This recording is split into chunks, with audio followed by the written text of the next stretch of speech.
कराची में गुज़िश्ता रात जौहर मोड़ पर डकैती वारदात की सीसीटीवी फुटेज सामने आ गई है। फुटेज में देखा जा सकता है कि मुसल्लम मुल्ज़िमान ने अपनी शनाख्त छुपाने के लिए मास्क पहना हुआ है। मज़ीद तफसील जानते हैं डॉन न्यूज़ के नुमाइंदे मोहम्मद बिलाल से। बिलाल बताएगा, फुटेज तो मंजर आम पर आ गई है, पुलिस की जानिब से क्या कोई कार्रवाई अमल में लाई गई है?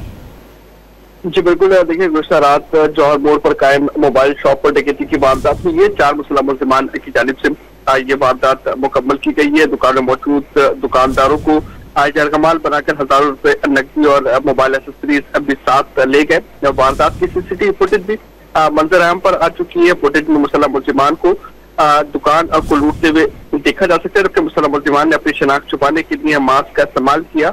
इस तमाम तर वारदात के बाद इत्तला पुलिस को दे दी गई। पुलिस की जानिब से रिवायती दावा किया गया है कि मुसलमान को जल्द गिरफ्तार कर लिया जाएगा, लेकिन रोजाना की बुनियाद पर इशारा फैसल और जौहर थाने के दूध में वारदातें बढ़ती जा रही है। बहुत शुक्रिया आपका।